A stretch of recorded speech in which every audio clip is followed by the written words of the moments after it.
Okay, guys, so today we're going to talk about kitchens, bars, islands, where you need one, want one, what size. Um, so, what's your initial thoughts on Well, that, Rip? what percentage of pool designs are people asking you for kitchens? I tell you, most people kind of at least there. So there's this difference. I mean, there's a kitchen, but then there's also kind of maybe like an 8 or 9 or 10 foot grill area where you put your Grill grill in, station, a yeah. grill station, and so there's different kind of some different situations on that. I mean, I feel like when somebody says a kitchen, that they We mean have an to outdoor define kitchen. it, yeah. Yeah, it's like, okay, do you want a grill space? A lot of times I love, as long as you're doing a grill kitchen area, go ahead and L it over a little bit and have like a bar there. That also gives you the opportunity to put some underground or under the counter So back to elements. what percentage? I think it's close to 100. Like you talk to people and they all either they want a grill station or they want something more elaborate, or at least they want the little roll-up grill that they have by their back door somewhere else. Yes, you're right. 100% want to do that. Or they would love to have it. Now, those are also one of those elements where that can be in another phase easily. So when you're out there doing the pool and you feel like you want to do, and we've talked about before, the most important thing is on your plan, get a whole backyard plan, whether you do it in phases or you do everything together. And you're right, everybody would love to put that ugly grill stand in a nice, whether it be wood, stone, brick, in a nice area that you could have, or put that big green egg in there. To me, sometimes people want a lot of things that it's kind of personal preference, but I've really, unless you just have that special thing in your backyard, or maybe if your cabana or something is a long way from the house on the other side of the pool, then maybe you might want to think about, I guess, a dishwasher or ice maker, or something like that. But I think what really comes in handy is obviously your grill. Definitely have a fridge, and especially if that kitchen area is under a covered space and then under a counter, don't go out and buy a $3,000 outdoor rated refrigerator. Go out and buy a $300 one that's got the stainless steel in the front. You know what? If it lasts I mean, mine's 3 years old and it's still going strong. If it lasts 2 or 3 years, just go out and buy another one.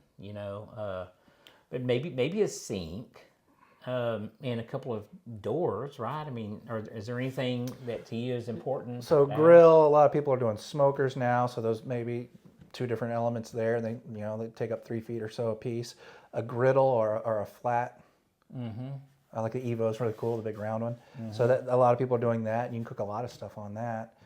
Sink, a lot of people ask for a sink. There's some hoops sometimes you have to go through to get the plumbing for that.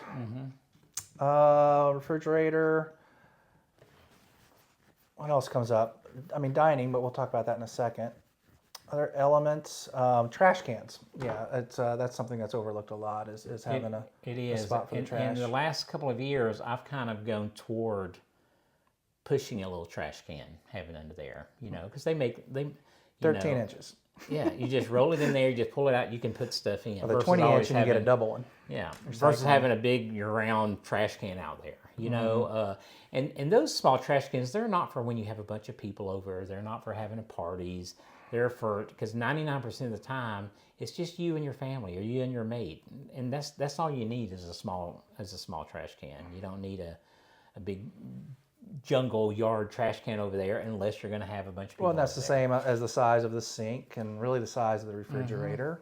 Yeah. Because I think a lot of people will want to build things in their backyard, so when they have get-togethers, they want to be ready, like an ice machine. Or, well, you know what? When you have 20 people over your house, you're going to need a lot more than an ice machine. You just go and pick up some bags of ice and put it in a cooler. Yeah, so it depends how often and how many people you're going to have, right? Yeah. So like if you're building, and we've done this, if you're building for that once a year company party where you've got 40 people, or even over 3 there, or 4 get-togethers a year. yeah. So it's not your everyday use, and you may overspend and overbuild and make a space bigger than it really needs to be for those smaller occasions. Yeah, I think the number one thing that you want to do is build and think about what is best and what suits your family unit at the house.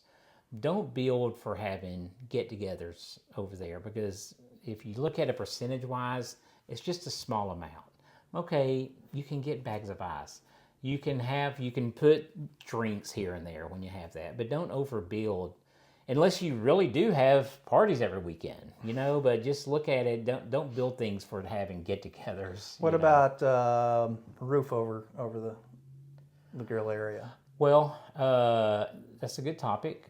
It is very nice to have that. It would be nice to have a little roof over it, but it's not needed. Now, I do think. So, what are you thinking about material for your countertop? Because, like when you said roof, several years ago, we came in and built this kitchen, and then it came off with an L, and we designed and put granite down. Okay, and their backyard, and this is sometimes you make mistakes when you're designing and you just don't make them anymore. This is probably 10 or 12 years ago. Well, what happened is when somebody got up there to the bar in the summer, they put their arms up there and it would burn your arms. What was the color? And then we came back and added an arbor over that whole area, so it would kind of help. What color was the granite? It was kind of a medium brown, black, Because the color makes a big difference. It does, on but that. Material does too. So you got to kind of think about, what you're using on that top, or is it going to be under a covered space? Is it going to be out in the sun? Is it going to be out in the shade? Do you have trees under it? So you definitely have to think about that when you're talking about your tops. Now, for years, a lot of people were using flagstone, but I think it seems like a lot of customers now are reverting to go ahead and upgrading and having a little bit nicer material on their kitchen area, because let's face it, it's not a lot of square foot. And you definitely could easily put big, and by the way, on your builder, pay a few dollars more. It's not going to cost you that much more. Instead of, if you're going to use a flagstone, which I think usually that's standard, don't just get pieces where they mortar them. Buy big pieces, and so the bigger the better as far as the pieces for your counter, and not having all these grout joints. Oh, visually looks a lot better. Yeah. Well, we did one recently where we did concrete. So one of the things about concrete is if you're going to seal it, then you got to keep sealing it, and you got to worry about staining a little bit more than, like, say, the granite. But on this one, we actually poured it with regular concrete, and then we came back and ground it down so it was exposed aggregate. It looks fantastic. And it was probably the least expensive thing we could have done, because it actually does like a little Z going around, so it's pretty long. But the finish looks fantastic, and that's something that I hadn't really considered doing before. But yeah, or an island. If you want to, I think an island is a very cool thing, because think about it, like I've talked about before. You want to create outside what you already have inside. And it seems like most of the houses we go into nowadays over the years has islands in their kitchen. So as far as a seating space, why not go a few feet out from your kitchen and build an island that you could put chairs under, or somebody could sit out there with you. I think it's either that or an L bar. I mean, you could do one or the other depending on the space. Well, I just designed this one pool where he first talked about having a bar going all the way down, but then again, if you did that, it would block his windows, his view.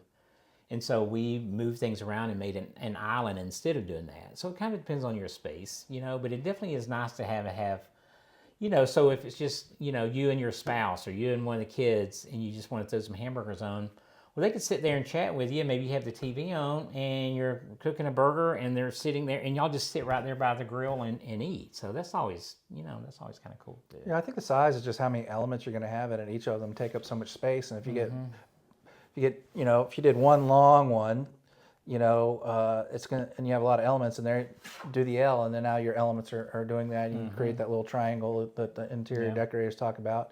And then if you get big enough, now you got room for an island to kind of break that up. Yeah. And it kind of all depends on your space. And then where's it going? How close to the pool? So now you have your swim up bar. Maybe that's in that same space. Is there enough air? Do you need a vent over your grill or not? Can you blow the vent? So there's just a lot of elements in that. But bottom line is, it's definitely always nice, no matter how big it is, to get your grill like built into something, if not right off the bat, but one of your faces. So, but anyway, that's kind of our kitchen advice. And, follow us, ask any questions you want. We'll be glad to answer. And we'll talk to you soon.